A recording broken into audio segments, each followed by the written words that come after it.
یہ کہانی میرے لڑکپن کی ہے۔ میرے والد صاحب آرمی میں تھے تو میری زندگی آرمی کیمپ میں گزری۔ جب میں 9th کلاس میں تھا ہمیں ایک نیا گھر ملا اور وہ گھر پہلی منزل پر تھا۔ بہن بھائیوں میں سب سے بڑا میں ہی تھا، اس لیے والد صاحب کے ساتھ ہر کام میں ہاتھ بٹاتا۔ گھر کی شفٹنگ میں بھی میں نے ساتھ دیا، سارا سامان اوپر پہنچاتا رہا۔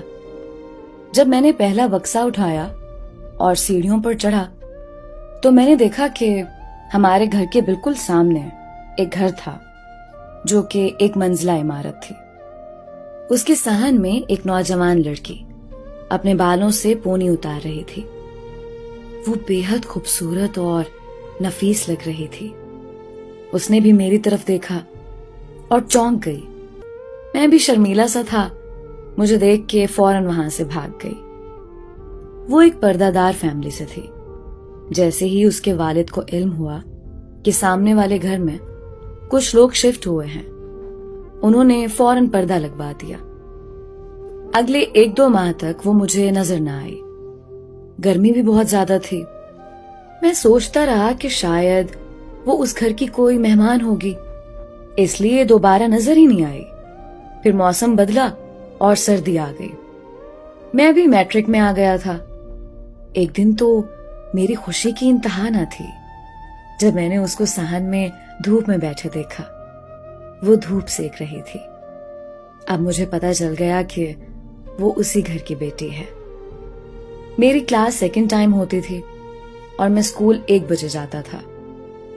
صبح کے وقت امی مجھے سبزی لانے کے لیے بھیجتی تو میں جیسے ہی گھر سے نکلتا میری نظر ان کے صحن میں پڑتی اور وہ مجھے دیکھ کر اندر بھاگ جاتی۔ مجھے عجیب لگنے لگا کہ میری وجہ سے اس کا سکون غارت ہو گیا ہے۔ پھر میں نے ایسا کرنا شروع کیا کہ جب گھر سے نکلنے لگتا اور وہ سامنے آتی تو اس سے پہلے کہ وہ بھاگے میں خود ہی دروازہ بند کر کے پیچھے ہٹ جاتا یا اکثر سیڑھیوں سے واپس ہو جاتا۔ 1 ماہ تک یہ سلسلہ چلتا رہا۔ آخر اس کو بھی یہ محسوس ہونے لگا کہ میرا سکون اور آنے جانے کا سلسلہ بھی اس کی وجہ سے ڈسٹرب ہو گیا ہے۔ پھر اس نے بھاگنا اور چھپنا بند کر دیا۔ پھر میں آؤں یا جاؤں وہ وہیں بیٹھی دھوپ سیکتی رہتی، مگر میں نے کبھی اسے گھور کر نہیں دیکھا۔ میں اس کو یہی احساس دلواتا کہ تم مطمئن رہو اور خود کو محفوظ سمجھو۔ میری اس عادت کی وجہ سے اسے کب مجھ سے محبت ہو گئی اور وہ میرا انتظار کرنے لگی۔ مجھے کوئی خبر ہی نہ ہوئی۔ میں جب بھی سبزی لانے جاتا، اسکول کے لیے جاتا یا کسی بھی اور کام کے لیے آتا جاتا، وہ صحن میں بیٹھی میری راہ تک رہی ہوتی۔ اس کی نگاہیں ہمارے گھر پر ٹکی رہتی۔ میں شرم سے ایک پل سیڑھیوں پہ نہ رکتا۔ اس نے مجھے متوجہ کرنے کے لیے کھانسنا، تالی بجانا شروع کر دیا تاکہ میں اس کی طرف دیکھوں، مگر مجھے ڈر لگتا تھا۔ میں جب بھی اپنے کمرے کی کھڑکی سے دیکھتا وہ ہمارے گھر کی جانب ٹکٹکی باندھ کر دیکھ رہی ہوتی۔ اس بات نے مجھ پر بھی بہت اثر ڈالا اور ایک دن جب اس کی اور میری امی دونوں بازار گئیں، میں نے اپنے کمرے کی کھڑکی کھولی اور بہت اونچی آواز میں گانے سننے لگا۔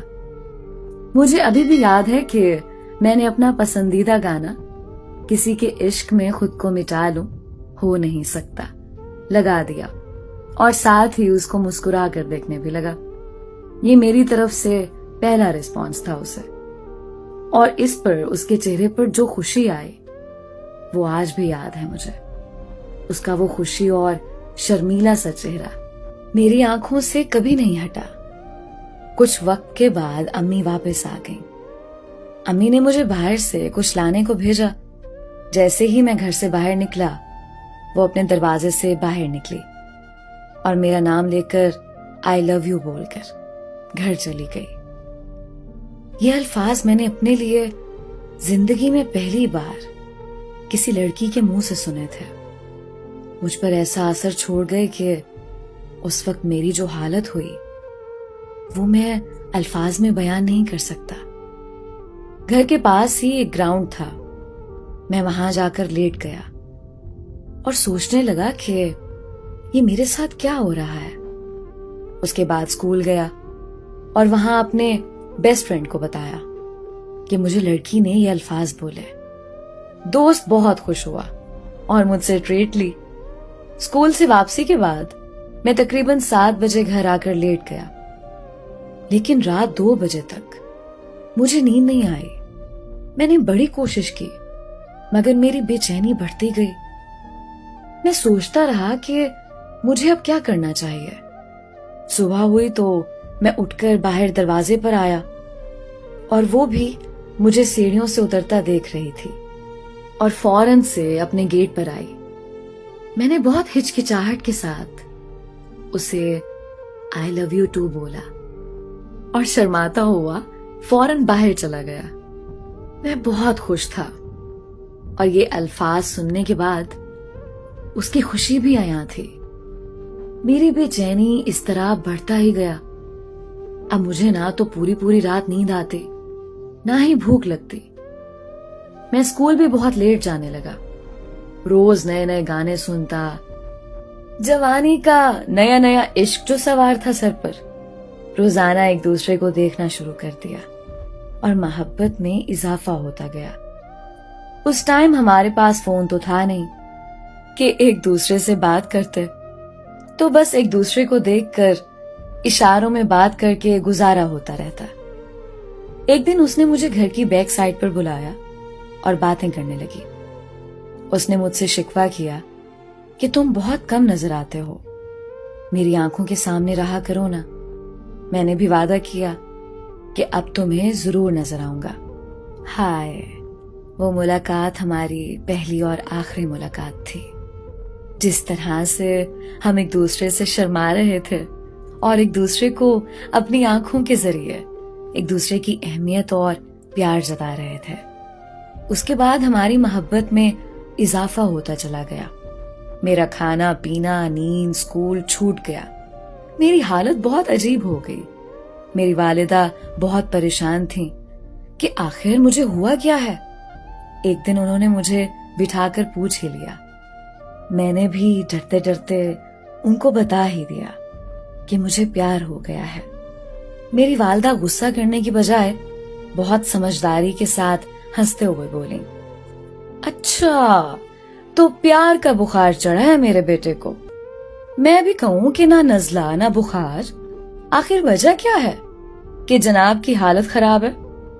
تو یہ وجہ تھی. اچھا بتاؤ کس سے محبت کر بیٹھا ہے میرا بچہ؟ میں نے بتایا، امی محلے کی نسرین ہے نا، وہ مجھے بہت پسند ہے. میری امی نسرین کا نام سن کر